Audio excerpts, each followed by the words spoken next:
छठे पाठ में संधि के क्रम में हम पूर्व रूप संधि के बारे में जानेंगे। पूर्व रूप संधि ही नाम से ही यहाँ स्पष्ट है, यहाँ दो वर्णों के मिलने से संधि होती है और वहाँ कोई परिवर्तन आता है। तो यहाँ जो परिवर्तन आएगा वह पूर्व वर्ण और पर वर्ण, इसमें से कोई एक यहाँ पूर्व रूप होगा, पूर्व वर्ण वाला रूप होगा, इसलिए इसका नाम पूर्व रूप संधि है। यहाँ हम इसे और विस्तार से समझते हैं। इस संधि में पूर्व वर्ण में पहले अक्षर में पदांत एकारः ऐसा होगा, मतलब वह शब्द होना चाहिए।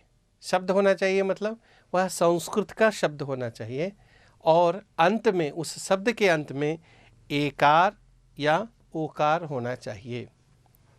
किसी शब्द के अंत में यदि एकार है या ओकार है और यदि उसके बाद ह्रस्व स्वर है, अ है, तो वहाँ पूर्व रूप होगी, पूर्व रूप संधि होगी। इसका मतलब ए वर्ण होगा या ओ वर्ण होगा। जैसे यहाँ उदाहरण में हम समझते हैं, यहाँ देखिए पूर्व वर्ण में ए या ओ, यदि ए के बाद ह्रस्व स्वर अ है तो ए होगा, ओ के बाद ह्रस्व स्वर अ है तो ओ होगा। यहाँ उदाहरण के माध्यम से हम समझते हैं, ते अत्र, ते अत्र सन्ति, वे यहाँ हैं, यह वाक्य है, समझिए। इसमें यदि हमें ते और अत्र इन दोनों शब्दों को मिलाकर लिखना है, मिलाकर बोलना है, तो हम क्या करेंगे, ते, यह संस्कृत का शब्द है और इस शब्द के अंत में एकार भी है और इस एकार के बाद वाले अक्षर में अ है, इसलिए ए और अ इन दोनों वर्णों के स्थान पर ए ऐसा रूप होता है।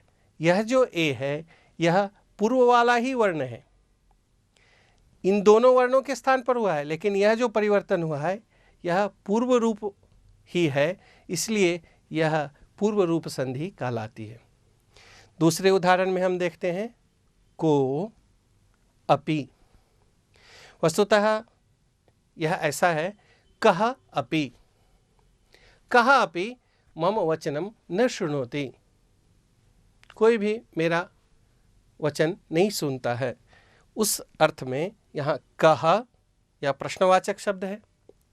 वस्तुतः यहाँ इसे हम कः को थोड़ा सा समझते हैं, यद्यपि हम संधि के संदर्भ में आगे विस्तार से इसकी चर्चा करेंगे, लेकिन यहाँ संक्षेप में हमें पूर्व रूप संधि के लिए यहाँ एक बात समझना चाहिए। कः, यहाँ पर विसर्ग है, विसर्ग के स्थान पर यहाँ पहले स होती है और स की जगह पर फिर यहाँ उ होती है। अब देखिए यहाँ जब क और उ ऐसा होगा तो क में यहाँ अंत में आ है और उ है, अ और उ के स्थान पर अ होता है, इन दोनों वर्णों के मिलने से गुण संधि होती है, यहाँ गुण संधि हुई है। इतना होने के बाद यह यहाँ रूप है को। कहा यह संस्कृत का शब्द है, इसीलिए यहाँ वो संधि होकर को ऐसा रूप बना है। अब यह शब्द के अंत में ओकार है और उसके बाद यह ह्रस्व स्वर है अ, इसलिए ओ और अ के मिलने से यहाँ ओ, यहाँ भी पूर्व वाला ही रूप यहाँ परिवर्तन होता है, कोपी। अब यहाँ लिखने का एक प्रकार है, यहाँ लिखते समय तेत्र ऐसे लिखते हैं, कोपी। यहाँ पूर्व रूप संधि हुई है। पूर्व रूप संधि को समझने के लिए, ध्यान में लाने के लिए लेखन के क्रम में इस लेखन का क्रम देखा जाता है। यहाँ पूर्व रूप संधि है, इसे दिखाने के लिए यहाँ ये इस चिन्ह का उपयोग किया जाता है। इस चिन्ह को हम अवग्रह चिन्ह कहते हैं। यह चिन्ह लिखा जाता है, क्योंकि यहाँ संधि है, यह दर्शाने के लिए यह चिन्ह लिखा जाता है। लेकिन इसका उच्चारण अ के रूप में नहीं किया जाता है। ते अत्र, तो फिर हम उसको अलग अलग करके ही बोलते हैं। जैसे यहाँ ते अत्र अलग अलग करके बोलते हैं, इसका उच्चारण अ नहीं होता है, केवल यह लिखने के लिए है। यहाँ पूर्व रूप संधि को दर्शाने के लिए यह लिखा जाता है। इसका उच्चारण हम तेत्र ऐसे ही करेंगे, कोपी ऐसे ही करेंगे। इसके स्थान पर अ जब हम संधि के रूप में उच्चारण करेंगे, वह उच्चारण नहीं किया जाता है। यह हमें ध्यान में रखना चाहिए। श्लोकों को पढ़ते समय भी हमें यह बातें ध्यान में रखनी चाहिए। आइए पुस्तक में दिए हुए वाक्यों में पूर्व रूप संधि के कुछ उदाहरणों को समझते हैं। तेत्र आगच्छन्ति इति मन्ये, वे यहाँ आते हैं ऐसा मानता हूँ। इसमें तेत्र शब्द में पूर्व रूप संधि हुई है, ते अत्र तेत्र।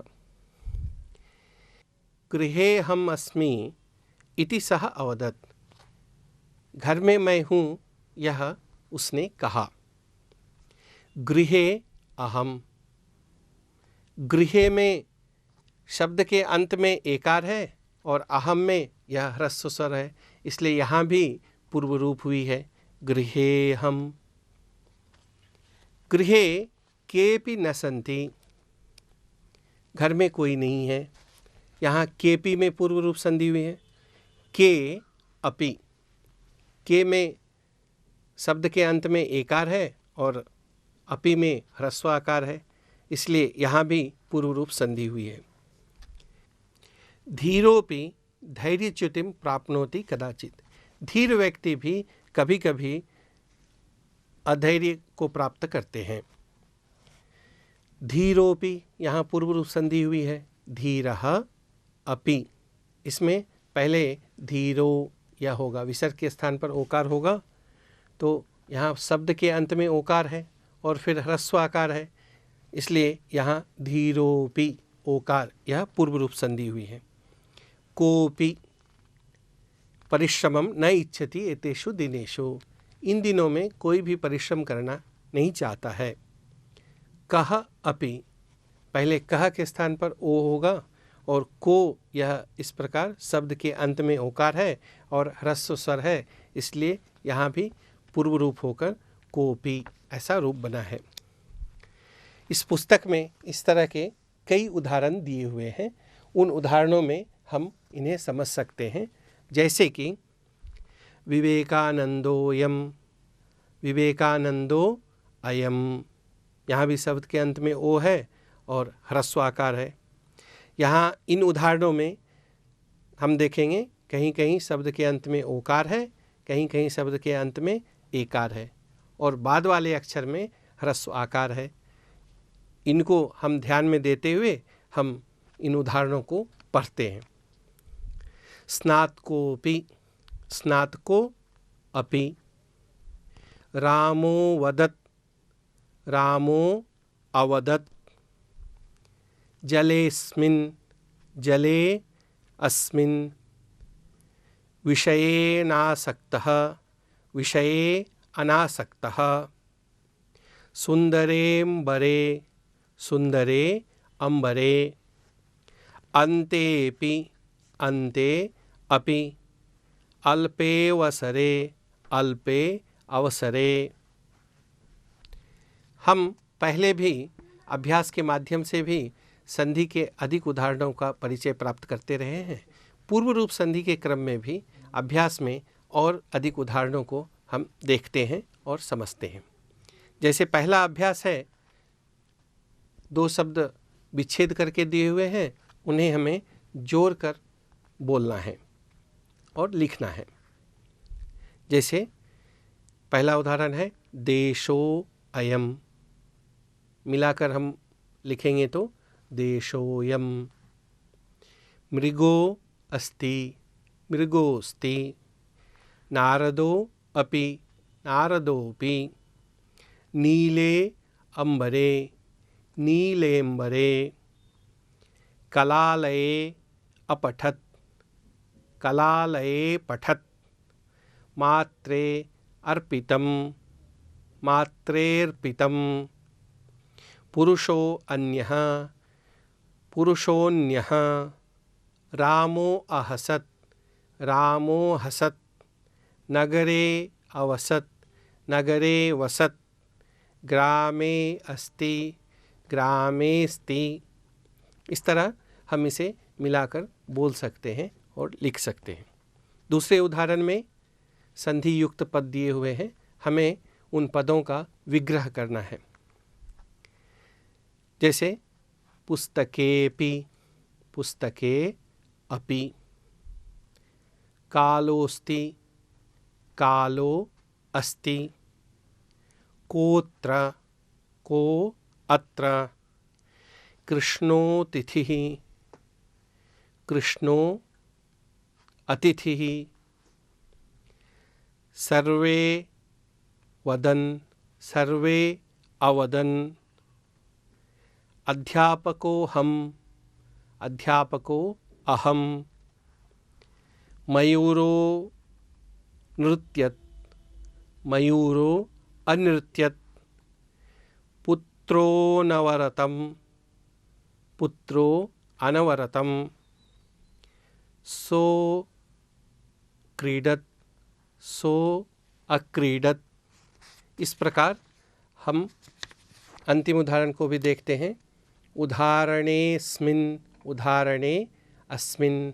इस तरह हम पूर्व रूप संधि को जान और समझ सकते हैं।